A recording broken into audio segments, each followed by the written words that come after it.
ایران اور U S کی tension ہے، اس پر ہم مزید بات کرتے ہیں۔ ایران کے پاس آپشنز کیا ہے؟ یو ایس تو کہہ رہا ہے کہ رجیم چینج کرنی ہے، ایران کے پاس کیا آپشن ہے؟ کس طریقے سے وہ اس ریٹیلیشن کو مزید بڑھا سکتا ہے، ایسکیلیٹ کر سکتا ہے؟ اس کے پاس ایمونیشن کتنا ہے، ہتھیار کتنے ہیں، بیلسٹک میزائلز کتنے ہیں، گراؤنڈ فورسز کی کیا صورتحال ہے؟ جیسے آپ نے کہا کہ ایئر فورس کی صورتحال اور وہ جو کہتے ہیں نا زہیب، ایران کرتا ہے وہ پھر، اور اب جو انہوں نے کہا ہے کہ امریکہ نے جو اب کر دیا ہے، اب ہم دنیا کو دکھائیں گے، اتنا بڑا حملہ کریں گے، اس کا جواب دیں گے۔ وہ ان کے حساب سے جو مجھے ایران کی اس کے میں ان کا موقف سن رہی تھی کہ جنگ اب شروع۔ بالکل، اور ایران کے لوگ کتنے یونائٹ ہیں، ایرانی عوام اس وقت کیا سوچ رہے ہیں، وہاں پر کیا پرسپشن؟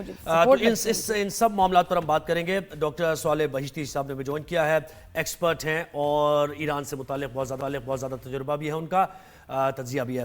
بہت شکریہ آپ نے ہمیں وقت دیا۔ Good morning. سب سے پہلے یہ بتائیے کہ آپ سب سے پہلے یہ بتائیے کہ ایران کو رسپونڈ کرنے کے لیے ایران کے پاس آپشنز کیا ہیں؟ ہم نے پہلا سوال یہی کیا تھا کہ کیا یو ایس بیسز کو ٹارگٹ کرے گا یا بھی محتاط ہی انداز اختیار کرے گا ایران؟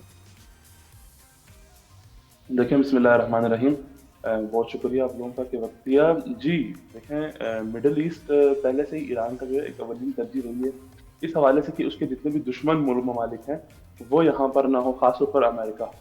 تو جب ڈونلڈ ٹرمپ نے کل جو پریس کانفرنس کی، جو انہوں نے B-52 بمبارڈ طیارے جو بھیجے ایران میں، اس کے بعد تو انہوں نے فوراً سے ایک جملہ کہا کہ سلیمانی کو بھی میں نے فوراً قتل کیا اور وہاں سے میں نے اسٹارٹ کیا ایران کو روکنا۔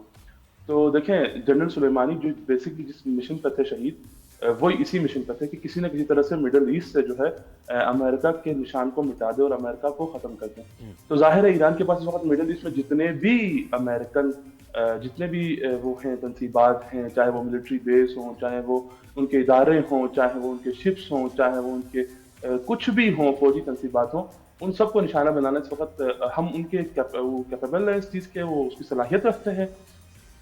جو ایران کے شارٹ میزائلز ہیں، جو نصر ہے اور بہت سارے اور میزائلز ہیں، اور ان کی تعداد بھی ان گنت ہے اور بہت زیادہ ہے، اور پچھلے 40 سال سے وہ جو ہے، اور خاص طور پر پچھلے لاسٹ 20 سال سے جو ہے وہ اسی چیز کا انتظار کر رہے ہیں اور اسی جنگ کی تیاری کر رہے ہیں۔ تو ان کے پاس جو ہے اس کی صلاحیت بھی ہے اور وہ ریٹیلیٹ بھی کریں گے، جس طرح سے ابھی میم نے فرمایا کہ وہ جو کہتے ہیں وہ کرتے ہیں، اور وہ ریٹیلیٹ بھی کریں گے اور بہت جو ہے ناقابل خلافی نقصان بھی پہنچائیں گے۔ اور تمام تر جتنے بھی مڈل ایسٹ میں جو بھی امریکن منافع ہوں گے، جو بھی امریکن وہ ہوگا، انٹرسٹ ہوگا، ان سب کو نشانہ بنانا ایران کی پہلے سے اولین ترجیح رہی ہے۔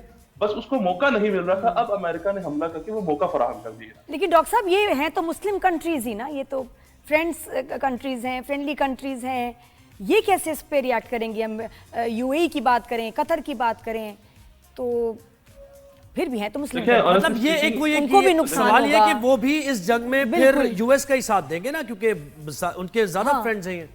اب وہ کتنی عجیب ایک ڈیلیما ہے کہ مسلم کنٹری بھی ہیں، مسلم کنٹری کے اگینسٹ آپ اس پہ ریاکٹ کریں، لیکن کیا کریں؟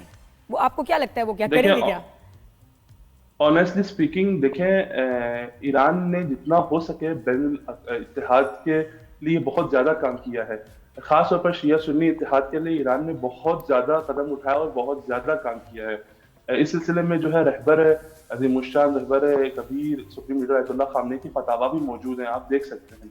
تو اس میں ایران نے اپنی طرف سے بہت کوشش کی ہے۔ دیکھیں، یہ ان مسلم ممالک جو کہ اسلامی نہیں ہے، انفارچونیٹلی وہ مسلم ممالک ہیں صرف اور صرف، ان کو جو ہے اس بارے میں کیئر کرنا چاہیے تھا کہ ان کو چاہیے تھا کہ ان کی سرزمینیں جو ہیں جمہوریہ اسلامی ایران کے خلاف استعمال نہ ہوں۔ اب جب وہ جمہوریہ اسلامی کے خلاف جب استعمال ہوں گی تو ویسے تو ملٹری لحاظ سے دیکھیں گے، کسی اور لحاظ سے دیکھیں گے تو وہ ایران کے سامنے کوئی عدد نہیں ہے۔ جب ایران اسرائیل جیسے خونخوار درندے کو جو ہے لگام دے سکتا ہے اور امریکہ جیسے کو جو ہے وہ چیلنج کر سکتا ہے، تو یہ ممالک تو ان کے سامنے جھکنے والے ہیں۔ تو ان نہیں، لیکن یہ ایک بلاک بن جائے گا نا، پھر یہ ایک بلاک بن جائے گا نا، یہ ویسے تو کمزور ہے ایران کے سامنے، لیکن ایک بلاک ہے، اس لیے ایران کا ذرا تھوڑا سا وہ محتاط انداز اختیار کر رہے ہیں ایرانی۔ نہیں، اور دوسرا اتنا بڑا لاس ہے، یہ بلینز آف ڈالرز کی جو عمارتیں ہیں، یہ ایک دھماکے سے یہ پوری اکانومی کلیپس کر جائے گی۔